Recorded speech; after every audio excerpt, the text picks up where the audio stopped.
What's happening, Pod Squad? Welcome in to another episode of the Stripe It Like It's Hot podcast, brought to you by our good friends at Mighty Line Tape. I am solo today, so I'm just going to take 1 minute to shout out Mighty Line because they support the show, and a lot of you listeners have taken advantage of their awesome offer.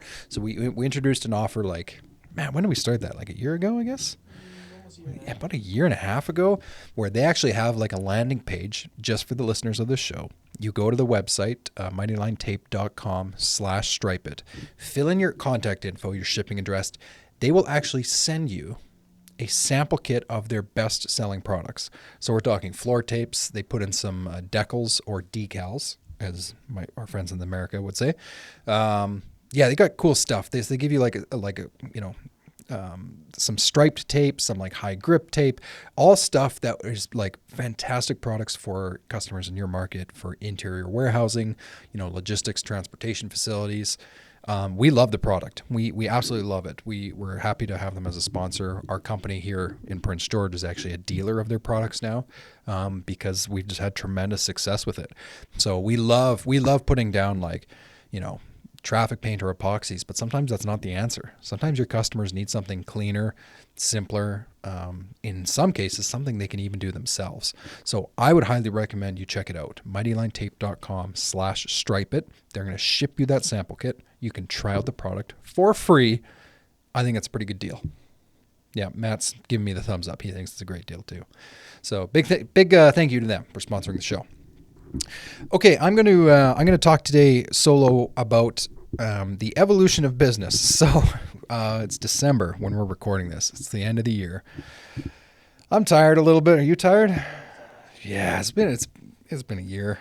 It's been a good year for us here at Laser Pavement. We've grown a lot, but also I would say through the growth had a lot of challenges, a lot of things that we had to do differently. A lot of people that we had to say goodbye to. We've brought in new people to help. We've changed our processes. We've changed how we execute projects. We've changed how we interact with customers. Just so much has changed.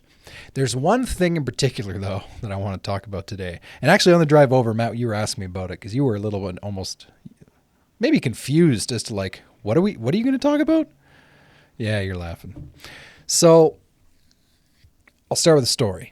I was having lunch with an employee a while ago. I don't remember how long ago it was. And the employee made a comment. So this employee, for the record, they're a business owner as well. They're back to their business now. They're back to doing their own thing. They worked with us just for a little bit. So I had lunch with this employee, and we were talking about how we keep customers happy. In any business, you should probably make it a goal to keep your customers happy. You don't want unhappy customers. It's not a good, sustainable business to not have that. So what happens when we start these businesses, this is what Matt and I were chatting about on the way over. When you start a business from nothing, you don't have any customers, or maybe you got one. So in my case, I had one customer. That's why I bought a line striping machine. So when you have one customer, you don't really have a choice to do anything else other than make sure that customer is 100% looked after, because you literally can't afford to lose that customer. So you will go above and beyond. You will bend over backwards. If the customer says, I need this, you're going to deliver it. If they said, I need it quickly, you're going to deliver it more quickly than you're going to. Man, it's just necessary when you start business. You have to do those things to keep customers happy. And as you start to grow, you acquire more customers. You generally stay in that mentality of, I will do anything and everything to serve my customers. You just have to. I don't think a business owner or a company should ever lose sight of the fact. You should never forget that no matter how good you think you are, no matter what the business is, you do need customers to be happy, or it doesn't work. If they're not happy, they're just going to leave, right? This isn't difficult. What we've been experiencing this year in our company is, how are we keeping our customers happy? So in other words, you might think that the only way to keep your customer happy is when they ask you to do something, you do it. And when you start business, I would say that's the right thing to do. As your company grows and you start growing into separate departments, and you have people selling, you have people delivering, and you have finance people doing finance stuff, things get very You need a process-driven approach in a company like that. So it doesn't just flow through one person anymore, right? So, for example, when I started my striping company, it all ran through me. I was the guy. I was doing the work. I was doing the quoting. I was doing the whatever. Customer complaints, scheduling, it all ran through me.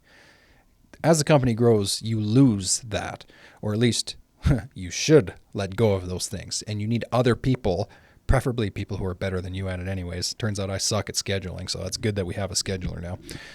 You need those people to step in and take control. When you start to do that, what you're going to find, and this is a big thing we found this year, you're going to find little drops, little mistakes in the process you have where a customer doesn't always get what they want. So they might be asking for something, but they don't actually get it because it's in the hands of someone else, not you as the business owner. So when you have the mentality that when a customer asks me to do something, I will just trip over myself and go and make sure it's done and just keep that customer happy at all costs. Customer's always right. Same approach. That will keep your company very small and very poor every time, because you can't successfully grow a sustainable company where you have independent departments or divisions in the company where people are doing the thing that they're hired to do if somebody, a business owner, is always jumping in there to try and save the day or do everything possible to keep the client happy. What we found this year, the better way to keep your clients happy, instead of just like doing anything and everything they say, is to set like really, really, really good expectations for what it is that you will be doing when they hire you. Okay. So perfect example for us is snow removal. It snows a lot here, like a lot, like 5 months. Snows a lot. So if you hire a snow contractor, you are partnering up and saddling up with someone for 5 to 6 months. So there's obviously going to be a lot of back and forth. There's going to be a lot of service that you need to do in those 5 to 6 months. Every time it snows, we got to go out and plow your snow. So you basically, the customer and the snow removal company builds this relationship for 5 to 6 months. And if it goes well, it'll renew next winter, and then you guys can just keep working together. What we found this year was the way that we had solved customer issues before when it comes to snow removal wasn't a very effective method. It basically was me jumping in and trying to put out fires when people were unhappy. So what we started to see this year is that when customers are unhappy, what you need to do is don't ever lose the goal of trying to keep a customer happy, but you really need to default to the level of what's in your agreements, what's in your contract, what was the expectations that you set for this customer. So in other words, like if a customer is, really upset that, man, you didn't plow my snow fast enough, it could be true. So we used to get that complaint, like, hey, this got missed, or this didn't get done fast enough. We need this done right away. And then we would run over to this job site to make sure that whatever was needed was done, just to keep the customer happy. The better approach, Matt, you see that spider there? See that guy? Isn't that cool? You're going to have to edit this out. It's wintertime and that guy's just hanging out. Anyways, the better approach, that was my squirrel moment of the episode. It's over now. The better approach is to set really good expectations before the customer even signs the agreement. So this doesn't just happen in snow removal either, right? Like this can happen on a seal coating job. This can happen on a striping job. And it's the person most susceptible to setting the worst expectations, unfortunately, is the person with the most skin in the game. It's the business owner. You know what you can accomplish as a business owner. You are willing to do whatever it takes to succeed as a business owner. So that means you can set an expectation really high for your customer. And worst case, scenario, things go wrong, you can just will your way through and make sure that that expectation gets hit. Or worst case scenario, if there is a problem, you just go and solve it because you set a really high expectation. And maybe you don't even have really good service contracts. You don't have service agreements. So it's not really clear what the expectation is. It was just, customer says, I thought I was getting this. I thought you were going to be done by 6 a.m. And it's 9 a.m. the next day and you're still not done. Those kinds of things, those little nuances. the business owner will make the most concessions for those, unfortunately.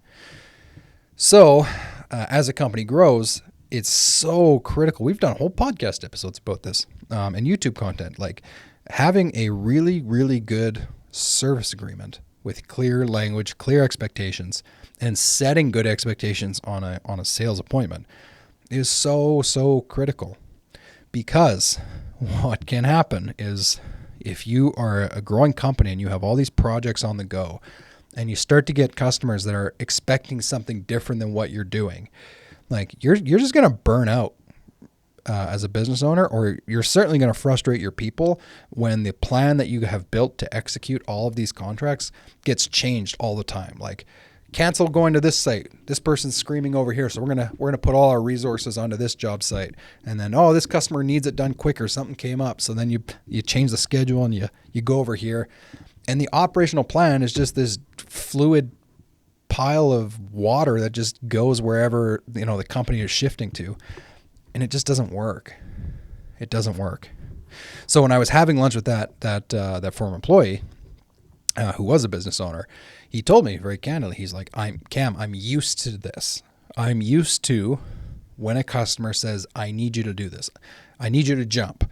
My answer was, how high do you want me to jump? I'm not saying that's the wrong answer when you're first starting out. I think you have to do that.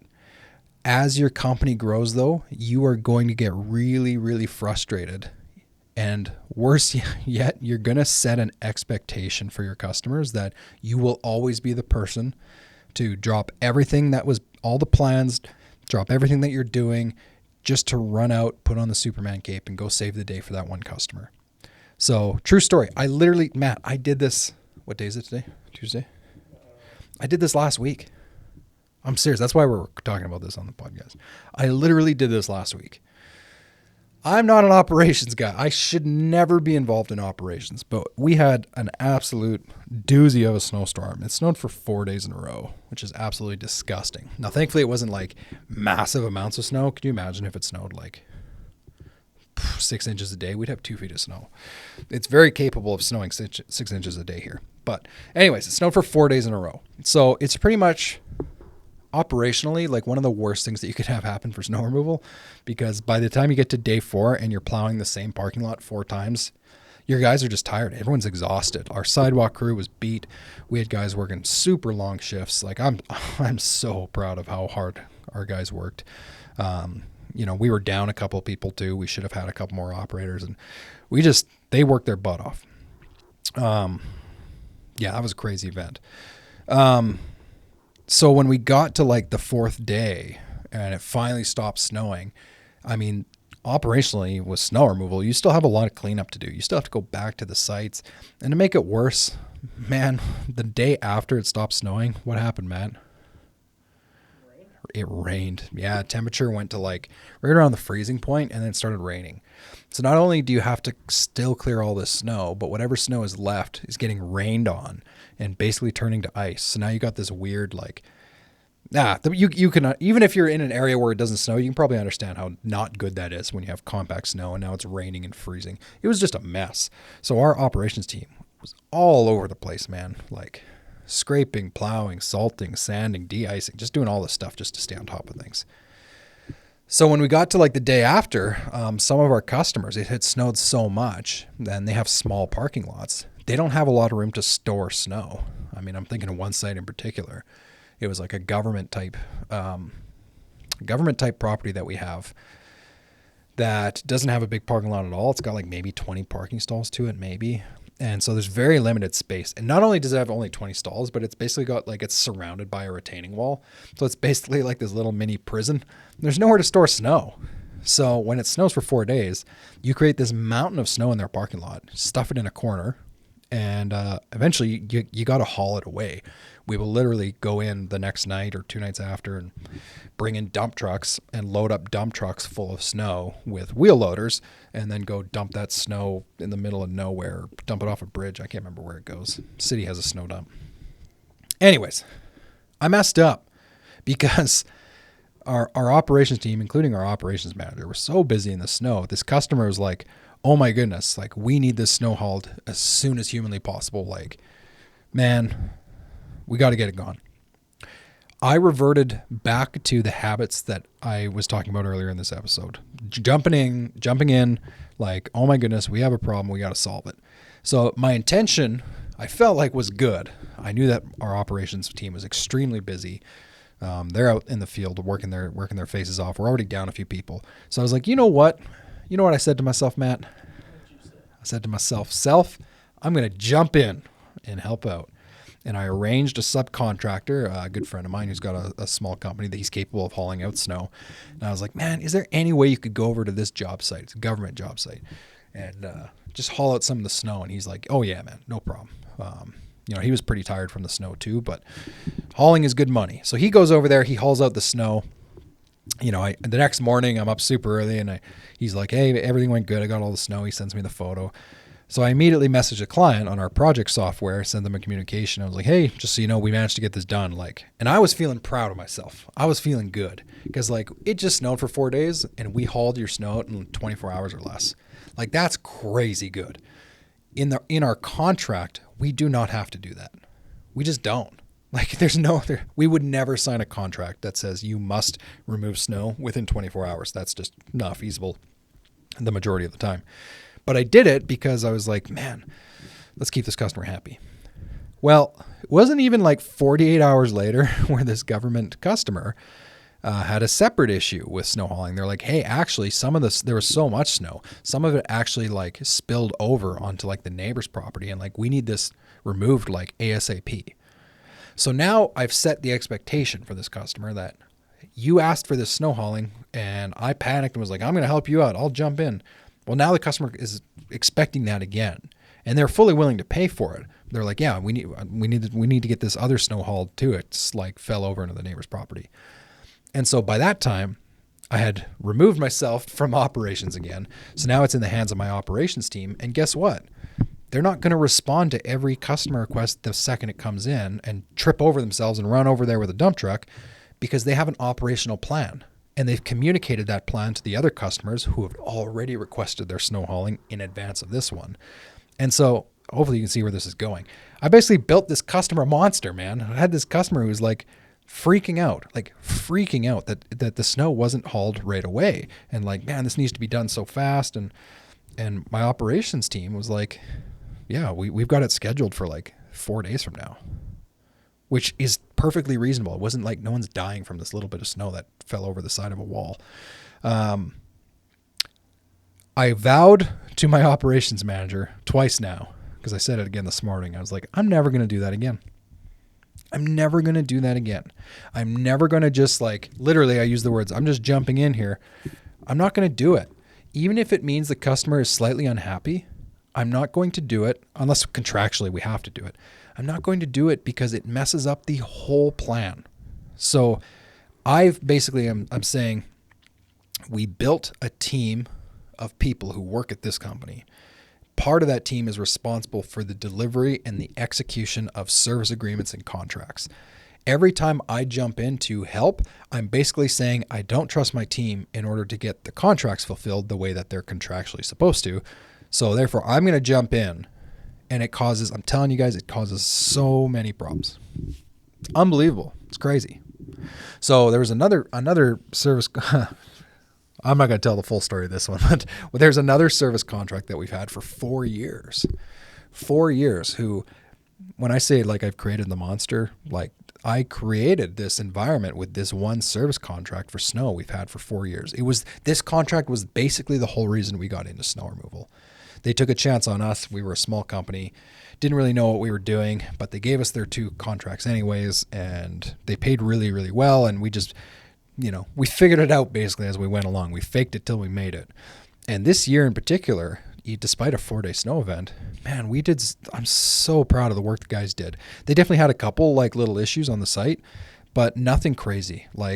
Our sidewalks on this property, because there's a lot of sidewalks at this mall to do.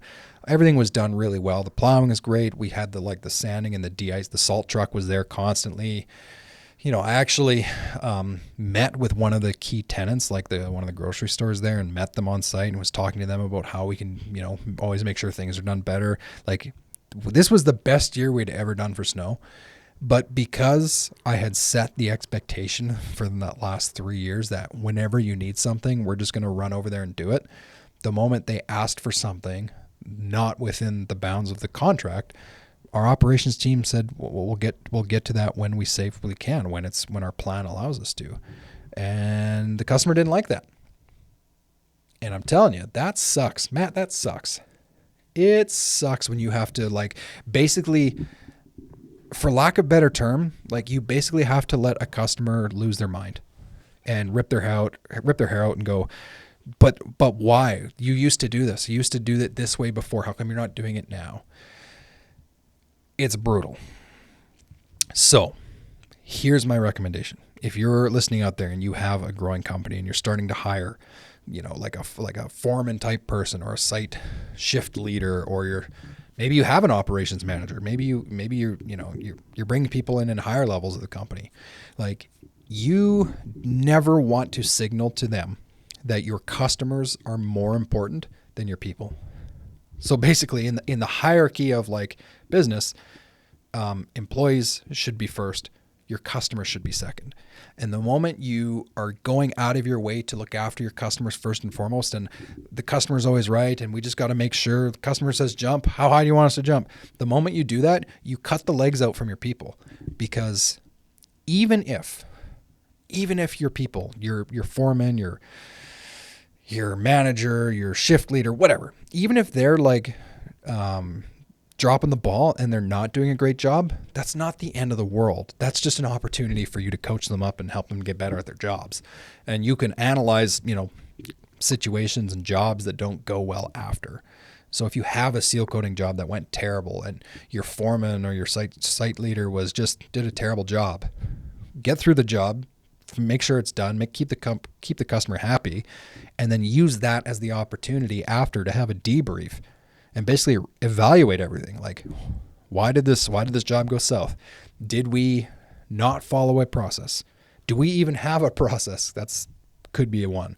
Like, maybe you don't have a way of dealing with this because a year ago you just did it and now you need this process for it. Anytime there's a bad outcome, that is the opportunity. That is the opportunity for you to debrief, figure out how to elevate the standards in your company, elevate the process, and maybe even elevate the skill of your people. It's brutally hard to do that. Brutally, brutally hard. You're listening to this one, Matt. You're like right into this one.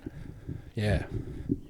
It's brutally hard because it's like, I don't know, Matt, you're a business owner. Can you imagine if, like, you shot a wedding video and photos for a wedding and somebody's like super unhappy? Like, what does your instinct tell you to do? Fix, of course. Because you're like, this is simple. I run business, customer wants something, customer not happy, I fix it. And like, you have to do that. At its core, you never want to lose that. That's my recommendation. Don't ever lose that. But don't go so far the other way in a growing company and start doing everything and anything you can to try and fix it. Sometimes your customer's just wrong. And that's why it's so important. That's actually what we're going to talk about at our weekly sales meeting in our company, is like, how do we set better expectations? Like, yes, it's in the contract. So our customers sign a contract for a striping job, a snow removal, like whatever. We have this piece of paper digitally and it says, here's what we're going to do. And yes, the customer signed it, but nobody reads contracts. I've never read my cell phone contract in my life. I have no idea what it says. It's like 32 pages long. I'm not reading it. So if there's an issue in my cell phone plan, I could go look at the contract, but the cell phone company is just going to be like, well, you signed this. And maybe they make an allowance for you if they want to try and keep you, but probably not. Well, what we've learned is just having a customer sign a contract isn't enough, because even though our contracts are not that long, certainly not a cell phone length, most people aren't going to read it because most people are busy. And most people are just going to trust you that the thing that they told you that they want, I want my parking lot seal coated, I want it striped, I want the snow gone. They're just going to trust that you know what to do. So they're not going to read the stinking contract. So in our company, that's something we're trying to get really, really good at. Not just relying on the contract. How do we set good expectations? And the best part is, especially with snow removal, if you set like really, really good expectations for your customer, and you explain it and you say, this is how it's going to go. If we get a 4-day snow event based on what you're signing, here's what it would look like. We might not come every day. You might have to wait 24 hours.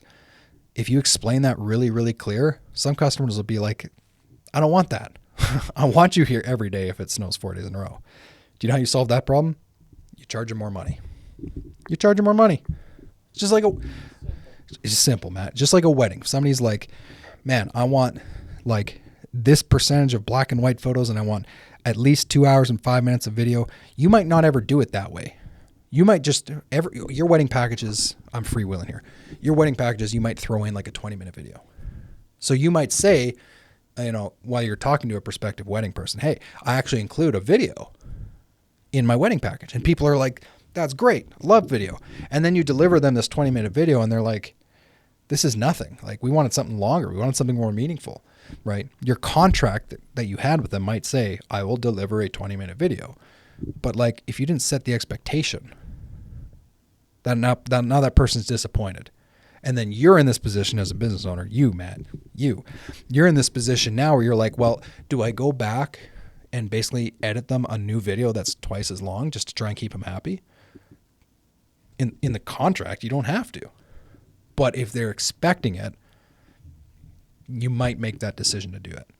In a small company, that might be the right thing to do because you need the customers. In a bigger company, that's the lesson. It's often not the right thing to do, which really, really sucks. So better would be to, when you're chatting with this person about their wedding package, tell them exactly what they're getting. I am prepared to include a 20-minute video. Here's what some of my customers say. That's not long enough. What do you think? And if they say it's nowhere near long enough, guess what you can do? Absolutely. Money solves all operational problems. It totally does. So that's a whole subject for, another podcast episode, why we sell things for less money than what they're worth. Especially in pavement industry, you might be underselling your seal coating and striping and your snow removal contracts because you just want the work and you feel like there's not enough and you have a scarce mindset. Better would be to like sell your customers exactly what they're looking for, give them the correct expectations, and then build an operational system to actually deliver that. So money can solve a lot of problems. Matt, any final words here? What do you want to conclude this with?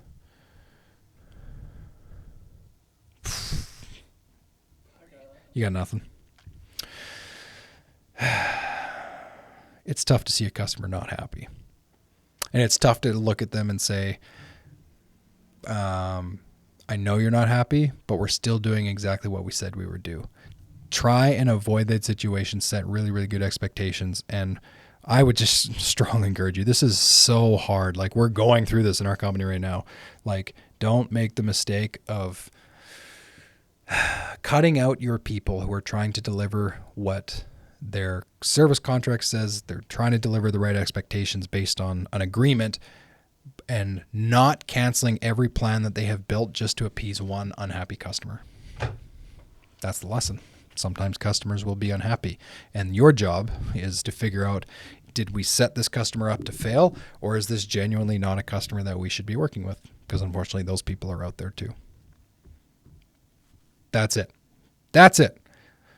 Keep your stripes hot. Keep your customers happy. Within reason, keep your customers happy. We'll talk to you next week.